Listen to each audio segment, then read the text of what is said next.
আফরোজা নাজনীন কুহুর কথা শুনতে পেয়ে বললেন, মামি, এখানে অনেক মানুষ, সবার ঘুমানোর জায়গা নাও হতে পারে। আমরা বরং বাড়িতেই যাই, সকালে আবার আসবো। কোকিলারে, তোদের বাড়ির চাবিটা দে। আজকে আমরা কয়েকজন তোদের বাড়িতে ঘুমাবো।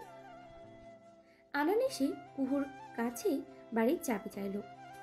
কুহুমা, আনানকে চাবিটা দে, ওরা তোদের বাড়িতে ঘুমাক। মামি, ওকেও বাড়িতে থাকতে হবে। রাতে আমাদের চায়ের পিপাসা পেলে ও আমাদেরকে চা বানিয়ে দেবে, ক্ষুধা লাগলে খাবার বানিয়ে দেবে। এত রাতে মেয়েটাকে তোরা খাটিয়ে মারবি, তার চেয়ে বরং আমিও কুহুর সাথে যাই, আমিও কাজে সাহায্য করব মেয়েটাকে। দেখেছিস কোকিলা, আমার মামি তোকে কত ভালোবাসে। এমন মামি দুনিয়া ঘুরলেও একটাও খুঁজে পাবি না। আফরোজা, আমরা ঘুমাবো কোথায়? আফরোজা নাজনীনের স্বামী এসে জানতে চাইলেন, তোমাকে না ঘুমানোর জায়গা করে দিয়ে আসলাম, তুমি উঠে আসলে কেন? ওইটা তো রুম নয় যে গরুর গোয়াল, মনে হচ্ছে এক গোয়াল গরুর মাঝে আমি শুয়ে আছি, চারপাশে এত শব্দ, ঘুম আসার বদলে ছুটে পালাচ্ছে। বিরক্তিতে চোখ মুখ কুঁচকে রেখেছে ভদ্রলোক। মামা, তুমি এক কাজ করো, কুকুদের বাড়িতে গিয়ে ঘুমাও। ওদের দক্ষিণের রুমে নিশ্চিন্তে ঘুমাতে পারবে। কোকিলা, তুই বাড়িতে গিয়ে রুমের বিছানা ঠিকঠাক করে দে।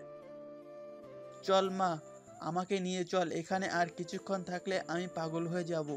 আফরোজা, তোমার বেয়াদব বাপ কোথায়? তাকে তো দেখছি না। আবারও শুরু করলে? আমার ছেলেটা বেয়াদব হতে যাবে কেন? তোমার এই কথা ওর কানে গেলে ও তার প্রত্যুত্তর দেবে, আর সেই ঠিক তখনই তোমার কাছে বেয়াদব উপাধি পাবে। আগে নিজে থেকে খোঁচাবে, আর পরে ছেলেটা কিছু বললে ওকে দোষ দেবে। মাপ চাই তোমার আদরের বাপকে, কিছুই বলবো না। চল মা, আমরা তোমার বাড়িতে যাই। কুহু দৃষ্টি শিহাব আর মামাকে নিয়ে বাড়িতে গেল। আফরোজা নাজনীন জানালেন তিনি কিছুক্ষণ পরে যাবেন। কোকিলা, আমাদেরকে চা দে। আবার চা চেয়েছি বলে শুধু চাই দিস না, চায়ের সাথে টাও দিস। রাত 3টায় কুহুকে হুকুম করলো আনান। ভাইয়া, বাড়িতে পাঁপড় আর সিদ্ধ ছোলা আছে, চায়ের সাথে পাঁপড় ভেজে ছোলা রান্না করে দিই। আনানকে কাছে ডেকে ফিসফিস করে জিজ্ঞেস করলো কুহু, যা আছে তাই দে, আমরা খেয়ে দিয়ে আড্ডা দেবো। খেয়ে দিয়ে আড্ডা দেবে নাকি আড্ডা দিতে দিতে খাবে? ওই একই হলো, দুই ক্ষেত্রেই তো খাওয়া হবে। যা তাড়াতাড়ি কর। 15 মিনিট সময় দাও আমাকে। কুহুকে এত রাতে রান্নাঘরে যেতে দেখে আফরোজা নাজনীন তাসলিমা আক্তার দুজনেই ওকে সাহায্য করতে গেলেন। কুহুর নিষেধও তারা শুনলেন না। দুই যা, একজন পাঁপড় ভাজছেন, একজন ছোলা রান্না করছে। এই ফাঁকে কুহু ফ্লাক্স ভর্তি চা করলো। তাহমিনা আক্তার পাঁপড় ছোলা নিয়ে গেলেন আনানের কাছে। কুহু তার পিছনে ফ্লাক্স আর চায়ের কাপ নিয়ে গেল। ভাইয়া, এই যে নাও, 2টা ফ্লাক্সে করে চা এনেছি, যত খুশি খেতে পারবে। খুব ভালো কাজ দেখিয়েছিস কোকিলা। এখানে সবাই চাকর সমিতির সাঙ্গাত। এবার তোরা গিয়ে ঘুম দে। তাহমিদ রুম থেকে কুহুকে লক্ষ্য করেছে। ওরা 5জন এসেছে এখানে থাকতে। কুহু যে ওদের জন্য চা এনেছে সেটা পছন্দ হলো না তাহমিদের। তাহমিদ ভেবেছিল মা বড় মা মিলে এগুলো নিয়ে আসবে। আনান, তোর কোকিলা দেখছি ভীষণ কাজের। এক কাজ কর, ওকে এই রুমের সামনে দাঁড়িয়ে থাকতে বল। সে তো তোর হুকুম পালন করতে তৎপর থাকে দেখছি। হঠাৎ দেখা গেল তুই মাথা ঘুরে পড়ে গেলি, তখন সর্বপ্রথম তোর আদরের কোকিলা ছুটে এসে তোর শরীরে পানি ঢেলে দিল। একটু রাগের সাথেই বলল তাহমিদ। তাহমিদের কথাটা আনান হেসে উঠতে গেলেও কুহু সেটা করতে পারল না। ও একটু লজ্জায় পেল। আনানের বন্ধুরা তাহমিদের কথা শুনে মিটমিটিয়ে হাসছিল দেখে লজ্জায় কুকড়ে গেল মেয়েটা। আহ তাহমিদ, এসব কি কথা? মেয়েটাকে অকারণে লজ্জা দিচ্ছিস কেন তুই? হুহু আনানের বোন, ও আনানের কাজ করে দিতেই পারে, এতে তোর অসুবিধা কোথায়? ছেলেকে ধমক দিলেন তাহমিনা আক্তার। মায়ের ধমক খেয়ে থেমে গেল তাহমিদ। কুহুর হাত থেকে ফ্লাক্সটা আর চায়ের কাপটা নিয়ে রুমে গেল। এই তোমরা এত রাতে চেঁচামেচি করছো কেন? আচ্ছা, তুমিও আছো দেখছি। তাহলে বলি, সব গ্যাংয়েই একটা লিডার থাকে, এখানেও আছে। এই দলের লিডার তাহলে তুমি, বেয়াদব ছেলে। তোমাকে দেখে কে ভাববে তুমি একজন মেডিকেল স্টুডেন্ট, বস্তির খাঁটি টোকাই, আর তোমার মধ্যে কোনো পার্থক্য চোখে পড়ছে না আজকাল। চিৎকার চেঁচামেচির শব্দে ঘুম ভেঙে যায় সাদিক আহমেদ রাশেদিনে। তিনি শব্দের উৎস খুঁজতে খুঁজতে হাজির হলেন আনানের সেই রুমে। রুমের দরজা ভেজানো ছিল। দরজায় ধাক্কা দিতেই তিনি দেখলেন 5 জন ছেলে বিছানা আর মেঝেতে গড়াগড়ি করছে, একজন আবার নাচছে। সাদিক আহমেদ রাশেদিনকে দেখে সবারই ঠোঁটে আঙ্গুল দিল। একমাত্র তাহমিদই আবার অবাক হয়ে তাকিয়ে আছে বড় চাচার দিকে। আরে সিনিয়র রাশিদিন, তুমিও এখানে আছো? বিশ্বাস করো, আমি জানতাম না তুমি এই বাড়িতে আছো। এই তোরা এবার সাইলেন্ট মোডে চলে যা। আমার মহামান্য বড় চাচা এবার শয্যা গ্রহণ করবেন, তাকে নির্বিঘ্নে ঘুমাতে দে তোরা। তুমি রুমে গিয়ে নিশ্চিন্তে ঘুম দাও, এরা আর কোনো আওয়াজ করবে না। তাহমিদ জানে ওর বড় চাচার শরীর ঠিক নেই। এক রাত না ঘুমালেই তিনি অসুস্থ হয়ে যান। তাহমিদ সত্যিই জানতো না বড় চাচা এই বাড়িতে ঘুমাচ্ছে। সাধেই কি আর বললাম, লিডার ছাড়া কোনো গ্যাংই হয় না। এই যে ছেলেরা এই টোকাইকে সঙ্গ দেওয়ার বিনিময়ে তোমাদের কি বিরিয়ানি খাওয়ার নাকি অন্য কিছু দেয়? ওরা যখন যা খেতে চায় তাই দেই ওদেরকে। এবার তুমি যাও। তাহমিদ বড় চাচাকে ঠেলে এদিকে নিয়ে যেতে চাইল। এই এই তুমি আমাকে এদিকে নিয়ে যাচ্ছ কেন? আমি দরজার পাশের রুমে আছি। ওহ সরি, চলো তোমাকে তোমার রুম দেখিয়ে আসি। তাহমিদ সাদিক আহমেদ রাশেদিনকে তার রুমে পৌঁছে দিয়ে নিজেদের রুমে আসলো। তার আর কোনো শব্দ করলো না, চুপচাপ শুয়ে পড়লো। তখন ঘড়িতে বাজে ভোর 4টা। উঠানে সকলে স্তব্ধ হয়ে বসে আছেন। রাখি আক্তার একটু পরে ফুপিয়ে কাঁদছেন। নিয়াজ মাহমুদ মাথায় হাত দিয়ে বসে আছেন বারান্দার উইঠায়। একমাত্র নিহানি স্বাভাবিক ভঙ্গিতে বসে আছে। আনন্দ সবে মাত্র ঘুম থেকে উঠে এসেছে। সবাইকে চিন্তিত বদনে বসে থাকতে দেখেও মাথা চুলকালো, কিন্তু কাউকে কিছু জিজ্ঞেস করার সাহস পায় না। তাহমিদ ঘুম থেকে উঠে এসে উঠানের কোণে আম গাছের নিচে চেয়ার পেতে হাত পা ছড়িয়ে বসলো। কি ব্যাপার, তোমরা সবাই মুখগুলো প্যাঁচার মতো করে বসে আছো কেন? কি হয়েছে বলবে, নাকি এভাবে স্ট্যাচু হয়ে বসে থাকবে? আড়মোড়া ভেঙে জিজ্ঞেস করলো তাহমিদ। দাদু ভাই এদিকে এসো, আমার নিহান নানু ভাইয়ের সর্বনাশ হয়ে গেছে। দুদিনের কথা শুনে তার পাশে চেয়ার নিয়ে বসলো তাহমিদ। কি হয়েছে দিদুন, সবার মুখ এমন চুপসানো কেন? পৃথু পালিয়ে গেছে। কিছুক্ষণ আগে ওর বাড়ি থেকে ফোন দিয়ে আমাদেরকে কথাটা জানিয়েছে ওর বাবা। নানিমার কথা শুনে মাথা ঘুরে উঠলো আনানের। পাশে চেয়ারটা না ধরতে হয়তো পড়েই যেত সে। আমি জানতাম এমন কিছুই ঘটবে। আমি ফুপিকে বারবার নিষেধ করেছিলাম পৃথুর সাথে নিহানের বিয়ে দিতে। পৃথুকে আমি বেশ কয়েক বছর ধরেই চিনি, সেজন্য ফুপিকে সাবধান করে দিয়েছি, কিন্তু ফুপি আমার কথা শোনেননি। আমি ভেবেছিলাম এখনকার মেয়েরা একটু বেয়ারা হয়, বিয়ের পর সব ঠিক হয়ে যাবে। আমি অনেকবার পৃথ্বীকে জিজ্ঞেস করেছি ওর কোন পছন্দ আছে কিনা, কিন্তু ও প্রতিবারই আমাকে বলেছে তেমন কিছুই না। রাখি আক্তার নিজের পক্ষে সাফাই গাওয়ার চেষ্টা করলো। তুমি আমার কথা বিশ্বাস করোনি, কিন্তু পৃথুর কথা ঠিকই বিশ্বাস করেছো। তুমি ভেবেছিলে আমি তোমাকে ভুল ইনফরমেশন দিয়েছি। তুমি কেন ভুলে যাও আমি তোমার ভাতিজা, আর দুজন একই বংশের রক্ত ক্যারি করছি।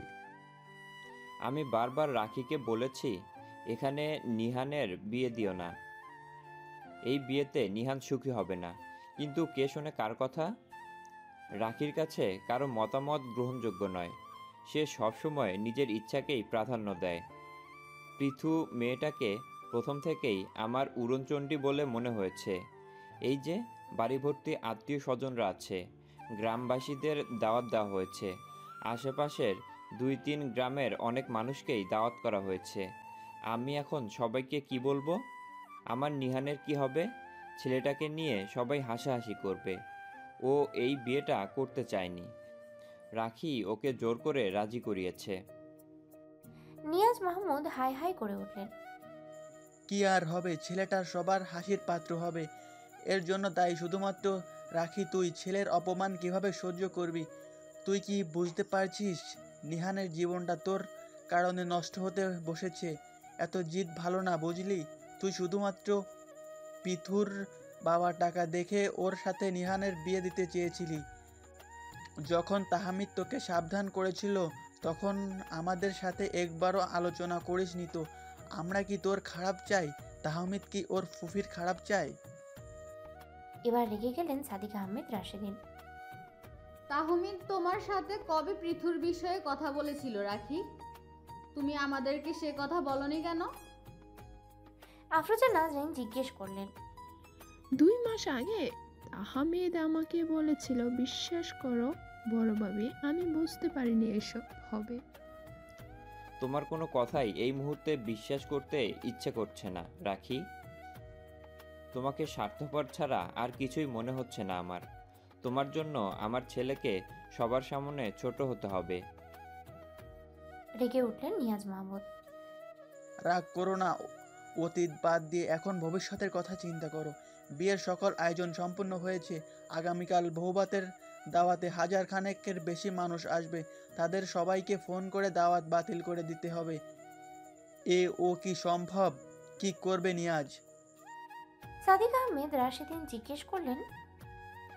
আমার মাথায় কিছুই আসছে না বড় ভাই। যেটা ভালো মনে হয় সেটাই আপনারা করেন। তবে আপনাদের কাছে অনুরোধ, আমার ছেলেটা যেন সমাজের মানুষের কাছে অপমানিত না হয়, সেটা আপনারা দেখবেন। উপা, অপশন একটাই, নিহানের বিয়ে দিতে হবে, এবং সেটা আজকেই। আবারও কথা বলল তাহমিদ। তুমি কি পাগল হয়ে গেছো তাহমিদ? আজকে যে নিহানের বিয়ে দেবে, পাত্রী পাবে কোথায়? পাত্রী কি গাছ থেকে টুপ করে পড়বে? সাদিক আহমেদ রাশেদিন ব্যঙ্গ করে বললেন। চুপ করে পড়বে কেন? দেশে কি পাত্রীর অভাব পড়েছে? আশেপাশে খুঁজলে অনেক পাত্রী পাওয়া যাবে। তোমাদের দেখা চোখ নেই, তাই তোমরা দেখতে পাও না। হেয়ালি করিস না তাহমিদ, কার কথা বলছিস তুই? মনে রাখিস, আমরা যার তার সাথে নিহানের বিয়ে দিতে পারি না। তাহমিনা আক্তার ছেলেকে ধমক দিলেন। দৃষ্টিকে কি তোমাদের কারো চোখে পড়ে না? মেয়েটার চেহারার দিকে তাকিয়ে দেখেছো? ওই রকম মায়াবী চেহারার পুত্রবধূ তোমরা 1000 খুঁজলেও পাবে না। পৃথুর থেকে 100 গুণ বেশি সুন্দরী আমাদের দৃষ্টি। তাহমিদের কথা শুনে নিহালের কলিজা এক লাফে মুখের ভিতরে চলে আসলো। ও শ্বাস নিতে যেন ভুলে গেছে। এবার তাহমিদের কথা শুনে আনান উঠানে বসেই পড়ল। বিষয়ে ওর চোখ মুখ হা হয়ে আছে। এসব তুই কি বলছিস তাহমিদ? দৃষ্টির সাথে আমার ছেলের বিয়ে দেব? কখনোই না। আমি বড় ঘরে নিহানের বিয়ে দেব। রাখি আক্তার প্রতিবাদ করলো। দৃষ্টি কি বড় ঘরের মেয়ে নয় রাখি? আব্বা কি তোমাকে ছোট ঘর দেখে বিয়ে দিয়েছিলেন? তুমি যদি এই বাড়ির বউ হতে পারো, তবে দৃষ্টি কেন নিহানের বউ হতে পারবে না? তোমার স্বামীও যে বংশের, দৃষ্টিও সেই বংশেরই মেয়ে। কাইস বেঁচে থাকতে তুমি তো ওকে হুজুর হুজুর করতে। আজ সে বেঁচে নেই, তাই তার ছেলে মেয়েরা পচে গেছে। কাইস বেঁচে থাকলে নিশ্চয়ই তুমি এই বিয়েতে আপত্তি করতে না। তাহমিদের প্রস্তাবে আমার কাছে মন্দ লাগেনি। আফরোজা নাজরিন রাখি আক্তারের কথার উত্তর উচিত জবাব দিলেন। কিন্তু বড় মামি, দৃষ্টি এখনো ছোট। এছাড়াও কুকুর বিয়ে হয়নি। বড় বোনকে রেখে কি ছোট বোনের বিয়ে দেওয়া ঠিক? বোকার মতো প্রশ্ন করে বসলো আনান। আনানের প্রশ্ন শুনে এক লাফে চেয়ার ছেড়ে দাঁড়ালো তাহমিদ। তেড়ে গেল আনানের দিকে। গর্ধব, নিহানের দিকে ভালো করে তাকিয়ে দেখ। ও ছোটবেলা থেকেই শান্তশিষ্ট সুদর্শন যুবক। ওর সাথে তোর আদরের কোকিলা যায়? একবারও ভেবে দেখেছিস? তোর আদরের কোকিলাও কম কথা বলে, আবার নিহানও কম কথা বলে। ওদের ভবিষ্যৎ বংশধরেরা যে বোবা হবে না, তার নিশ্চয়তা দিতে পারবি? নিহানও শান্তশিষ্ট, তোর কোকিলাও শান্তশিষ্ট। ওদের ছেলেমেয়েরাও এক কথায় শান্তশিষ্ট হবে। শান্ত শান্ত মিলে ছেলেমেয়েরা শান্ত স্কয়ার হবে। কপাল খারাপ হলে দেখা যাবে শান্তর ভার নিতে না পেরে বাচ্চারা হাঁটতেই পারলো না। আবার নিহান ফর্সা, কিন্তু তোর আদরের কোকিলা শ্যামলা। আবার দৃষ্টি ফর্সা। ফর্সা জামাইয়ের সাথে ফর্সা বউকেই বানায়। এত ঝামেলা করে কি তুই এত ঝামেলা করে কি তুই চাইবি নিহানের সাথে কুহুর বিয়ে হোক? কোনো বুদ্ধিমান মানুষ কি সেটা চাইবে? বড় মা, তুমি কিছু বলো। তাহমিদের উদ্ভট যুক্তি শুনে হাসলেন আফরোজা নাজরিন। তিনি নিয়াজ মাহমুদের দিকে তাকালেন। নিয়াজ, তোমার কি মতামত? আম্মা, তাহমিনা, সাবির, শাখাওয়াত, তোমরা কি বলো? আফরোজা নাজরিন একে একে সকলকে জিজ্ঞেস করলেন।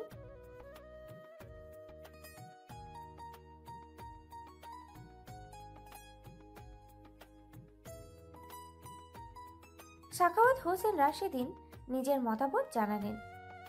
একে সবাই যে যার মত জানালেন। তবে আফরোজা নাজরিন তাহমিদের কথার খেই ধরেই সবাইকে বোঝাতে চাইলেন। 1 ঘন্টারও বেশি সময় আলাপ আলোচনা করার পর সবাই দৃষ্টির সাথে নিহারের বিয়ের ব্যবস্থাতে রাজি হলেন। শোন নিয়াজ, আমি চাই আপাতত বিয়েটা হয়ে যাক। বিয়ের পর দৃষ্টিমা আমাদের বাসায় গিয়ে থাকবে। নিহানের পড়াশোনা শেষ হলে, ওর একটা চাকরি হলে ওরা একসাথে থাকবে। কুহু মায়ের রেজাল্ট হলেই হয়তো ও কোনো ভার্সিটিতে ভর্তি হবে। তখন দৃষ্টি শিহাবের জন্য ওর চিন্তা করবে না। দৃষ্টির সাথে শিহাবও আমাদের বাসায় থাকবে।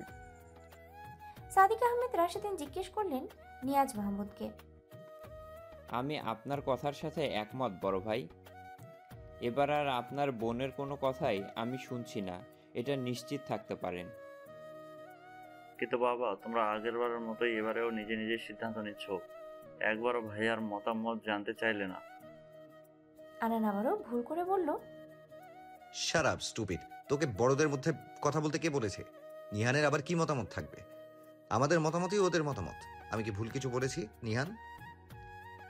তাহমিদ আনানকে ধমক দিয়ে তাকালো নিহানের দিকে। ভাই, তোমরা যে সিদ্ধান্ত নেবে তার উপর কোনো কথাই বলবো না আমি। নিহানের আনন্দে নাচতে ইচ্ছে করছে। ওর মন চাচ্ছে ছুটে গিয়ে তাহমিদকে চুমু দিতে। অনেক কষ্টে নিজের ইচ্ছে সংবরণ করলো সে। বড় ভাবি, আপনারা যা গিয়ে কুহুর সাথে কথা বলুন, দৃষ্টির মতামত নিন। আমি চাই আমার ভাতিজিকে আপনারা নিজে গিয়ে সাজিয়ে আমার পুত্রবধূ করে আনবেন। নিয়াজ মাহমুদ তার সিদ্ধান্ত জানিয়ে দিলেন। কোকিলারে, আজ থেকে তুই আমার বেয়ান হয়ে গেলি। আমার কি ভাগ্য দেখ, দৃষ্টিকে ভাবি রাখতে হবে। আর তুই হয়ে গেছিস ভাইয়ার বড় বোন। ভাইয়া এখন থেকে উঠতে বসতে তোকে সালাম দেবে। আনানের মুখভঙ্গি দেখে না চাইতেও কুহু হেসে ফেলল। ওর ভয় হচ্ছে। বাড়ি ভর্তি আত্মীয় স্বজন থাকায় বড়মা ওদেরকে কিছু বলছে না, কিন্তু যখন সবাই চলে যাবে তখন নিশ্চয়ই বড়মা ওদেরকে ইচ্ছে মতো অপমান করবে। নিহান ভাইয়ের সাথে দৃষ্টির বিয়েটা হোক, সেটা কিছুতেই চাননি কুহু। বরাবরই দুই মামিকে সেই কথাই বলেছে, কিন্তু তারা কুহুর কোনো যুক্তিই শোনেনি। শেষে সাদিক আহমেদ রাশিদিন ও কুহুকে অনুরোধ করেছেন। শেষমেশ রাজি হতে হয়েছে কুহুকে। গুরুজনদের অনুরোধ ও ফেলতে পারেনি। সালামের হিসেব করতে গেলে কোকিলাকেও তোর সালাম করতে হয়, বুঝলি? কারণ সে নিহানের বড় ভাইয়ের বোন। তোর বেয়ান ঠিকই, কিন্তু সম্মানের দিক থেকে বড়। একবার চিন্তা করে দেখ তুই কোন প্যাচে পড়েছিস। আনানের মুখের কথা কেড়ে নিয়ে জবাব দিলেন তামিম। এদিকে আনানের কথা শুনে হেসে উঠলেন আফরোজা নাজনীন। তারা কুহুদের বাড়ির উঠানে বসে গল্প করছে। আজ রাতে হয়তো কেউই ঘুমাবে না, কারণ আগামীকাল দৃষ্টির বউ ভাত। বিশাল আয়োজন করা হয়েছে। এখান থেকে যে যার কাজ করছে। যার যেটা প্রাপ্য তাকে সেটা দিতেই হবে। কুহু এখন সম্মানের দিক দিয়ে নিহানেরও বড়, তাই নিহানের ছোট ভাই বোনেরা ওকে দরকার পড়লে সালাম দেবে। ঠিক বলেছ মামি। আমার কথা সাধ ছিল ছোট বোনের শ্বশুর বাড়ির লোকজন আমাকে সম্মান করবে, প্রয়োজনে অপ্রয়োজনে সালাম পাবো। কিন্তু না, আমার আবার এত রাজকপাল নয়। সালাম এখন উল্টো আমাকেই দিতে হবে। তোর সালাম পাওয়ার খুব স্বাদ হানান। তুই চাইলে আমি তোকে সেই ব্যবস্থাও করে দিতে পারি। তোদের গ্রামের কয়েকজন মানুষকে ভাড়া করতে পারি তোকে সালাম দেওয়ার জন্য। তারা সকাল দুপুর সন্ধ্যা 3 বেলা এসে তোকে সালাম দিয়ে যাবে। এতে তোর দুঃখ ঘুঁচবে, আবার কিছু সোয়াবও অর্জন করতে পারবি। আবার তোর উছিলায় কিছু মানুষও সোয়াব পাবে। বরাবরের মতোই তাহমিদের কথা শুনে আনানের মুখ চুপসে গেল। তাহমিদের কথার পিঠে কি বলবে সেটা খুঁজে পেল না, তাই মুখ গোমরা করে বসে থাকলো। এদিকে তাহমিদের কথা শুনে কুহু ফিক করে হেসে দিল। লোকটার কথাবার্তা শুনে ওর হাসি পায়। আনানের সাথে তার কি শত্রুতা সেটা ভেবে পায় না কুহু। কথায় কথায় আনানকে সে হেনস্থ করে মজা পায়, এটাও বুঝতে পারে কুহু। কুহুকে হাসতে দেখে মুগ্ধ নয়নে তাকিয়ে থাকলো তাহমিদ। গত 2 দিনে মেয়েটাকে সে হাসতে দেখেনি। মেয়েটা সবসময় কিছু একটা ভাবে। হই হুল্লোড় চিল্লা চেঁচামেচি সে পছন্দ করে না। তাহমিদ সবসময় এমন একটা মেয়ে খুঁজেছে। ও ভাবতেই পারেনি নিহানের বিয়েতে এসে সে তার স্বপ্নকন্যার দেখা পেয়ে যাবে। দৃষ্টি, চুপ করে আছিস যে? বিয়েটাকে তুই মন থেকে মেনে নিতে পারিস না? নিহান ভয়ে ভয়ে জিজ্ঞেস করলো। দৃষ্টি নিহানের কথার উত্তর কি দিবে? ও ভয়েই মরে যাচ্ছে। যেখানে আজ পৃথুর সাথে নিহানের বিয়ের কথা ছিল, সেখানে হুট করেই কোণে পাল্টে গেল। পৃথুর জায়গায় ও বিয়ের পিঁড়িতে বসলো, অথচ গতকাল রাতেও সকলেই জানতো কোণের নাম পৃথু। দৃষ্টিকে নীরব থাকতে দেখে ভড়কে গেল নিহান। ওর মনে শঙ্কা বাসা বাঁধেছে। মনে গহীন থেকে কে যেন বলে উঠছে, তবে কি দৃষ্টি তাকে ভালোবাসেনি? সে কি বিয়েটা করতে চায়নি? নিহান সযত্নে দৃষ্টির ডান হাতটা নিজের হাতের মুঠোয় নিয়ে আবারও জিজ্ঞেস করলো, কথা বলছিস না যে? তুই অনিচ্ছে বিয়েটা করেছিস? নিহানের স্পর্শ পেতে কেঁপে উঠল দৃষ্টি। ধীরে ধীরে কাঁপুনি বাড়তে থাকলো। দৃষ্টিকে কাঁপতে দেখে ভয় পেল নিহান। দৃষ্টি, এই দৃষ্টি, তুই কাঁপছিস কেন? শরীর খারাপ লাগছে? কি হয়েছে আমাকে বল। কাঁপা কাঁপা গলায় জিজ্ঞেস করলো নিহান। নিজেকে স্বাভাবিক করতে দৃষ্টির অনেক সময় লাগলো। অনেকক্ষণ পর মুখ খুললো মেয়েটা। ভয় লাগছে।